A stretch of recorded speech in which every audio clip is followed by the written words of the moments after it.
Hi Sagittarius, this is your astrological prognosis for August 2012, and I want you to check your ascendant sign prognosis. If you don't know your ascendant sign, you can find it in my website astrolada.com, where I have a birth chart calculator, and you need to know the time of your birth to find it correctly.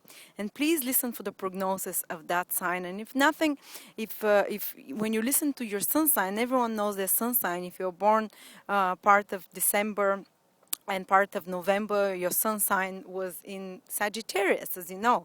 But the ascendant sign usually gives more precise and personal prognosis. And if you don't hear anything in particular that you identify with, then also check your moon sign prognosis, because if everything is peaceful in your prognosis of your ascendant sign or sun sign, but you're experiencing some drama, it might mean that your moon sign is activated by some difficult influences, and you have a fuller picture and understand what's actually happening in yourself, in your life, And what's happening in August if you have your ascendant, moon, or sun in Sagittarius? Well, first of all, two planets are activating your ninth house, Sagittarius. And ninth house is the house of Sagittarius, because the Sagittarius is the ninth sign, astrologically speaking. So it means that when planets activate the ninth house from Sagittarius, it's very much like you become more Sagittarius-like. And what it means is that you become more philosophical, just like Sagittarius is. You thinking about more important topics in life. You'll be centered more on big matters in life, on the big questions in life. What's the meaning, or what's my plan for my life? It doesn't have to be spiritual, but it can be also. It can be more philosophically minded, but on a more mundane level, it can be about the plans you have for your life. Ninth house is where you can see, when it's activated, the picture more clearly from a bird's view. Basically, you will be able to have a higher vision of and a better, more a fuller picture, and connect the puzzles below. So it's a great time now to plan ahead and to plan for your future, for instance, because you have a more philosophical view, more wiser view, more fuller picture of how things are happening within your, in your life. And you can also ask for advice. Ninth house is teachers. Ninth house is wiser people. So it might not necessarily be a teacher in university or something, but it can be in the shape of a bus driver or the postman who tells you something. You're feeling down, and some random person comes and tells you something wonderful, or picks you up somehow emotionally, or tells you something really wise, that clicks in your mind, or gives you direction about your future. And it's a great time now to ask advice from such people that you consider more experienced, more wise, people that you can consider almost like your gurus or teachers. And it can be your friends even, that you see in their face someone like that who can give you advice. So if this month you receive advice from someone, pay attention what people tell you, because right now ninth house is the house of divine direction, of divine instruction for you. And usually God, or our higher self, or the universe, communicates with us through sending us other people. Or if you're feeling lost, you might switch on the TV and hear some advertisement, and they're saying one sentence that picks you up, and or that gives you direction what you want to do with your life.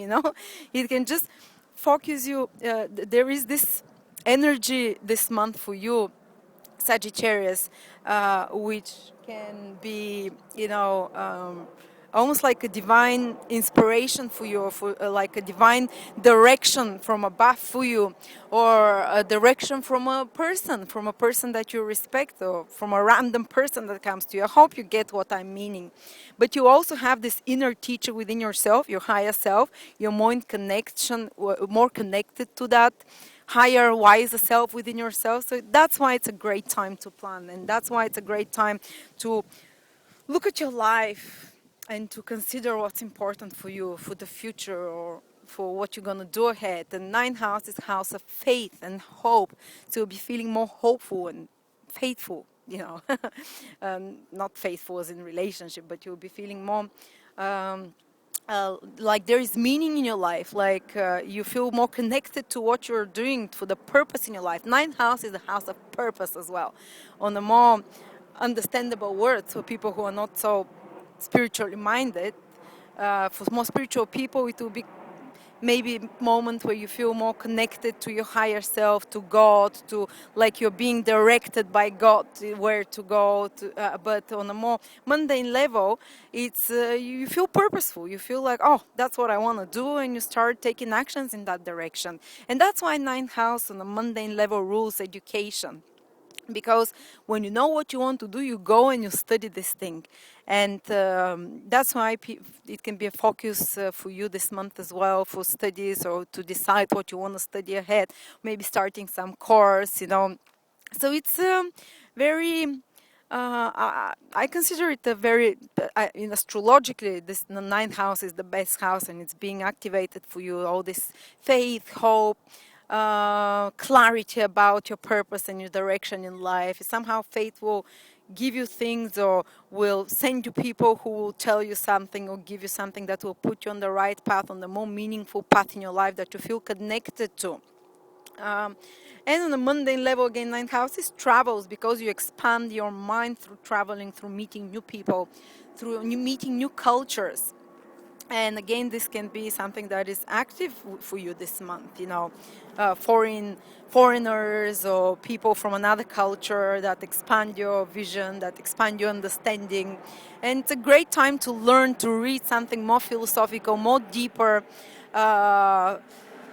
rather than just the news, or rather than just, like reading magazines, beauty magazines. I mean, something bigger, meaningful, deeper, and inspirational. That's the word, inspirational, purposeful.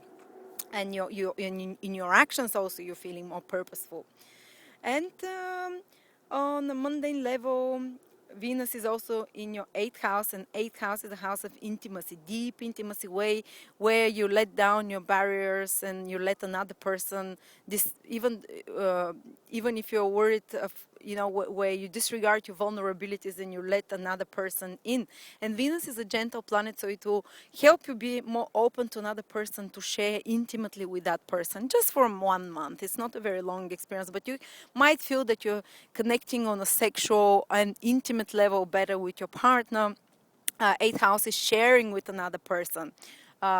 It might be financially sharing as well, financial resources or emotional resources that you share together. So you open yourself for another as well, for help from other people as well. It's not necessarily from your marriage partner or sex partner, or relationship partner. It can be any other people. That be open for help from them right now. Their resources, financial, emotional, something can come to you from them. Eighth house is money from as well, from financial institutions, maybe banks. So you might have a good luck with a loan this time, or maybe someone giving you back money, or maybe someone giving you a present, someone giving you access to their resources, or someone giving you access to their inner self more. So you feel, you also open yourself emotionally to this person. And eighth house is also a hidden house, and Venus is planet of relationships. So when Venus activates your eighth house, sometimes a person might be more inclined to deep, hidden relationships. Actually, you can be more tempted to, maybe have some affair, but it's a very short influence. So I'm not saying everyone who has their ascendant in Sagittarius is going to have extramarital affair. Not at all. And in particular, those of you who have their ascendant, only ascendant I'm talking right now, from 10 to around 15 degrees in Sagittarius, they're having Jupiter passing their seventh house. And this happens once in 12 years. And this is usually when something very positive happens in your relationships. Seventh house is partnership, one-to-one, contractual, committed relationships, partnerships, business relationship as well.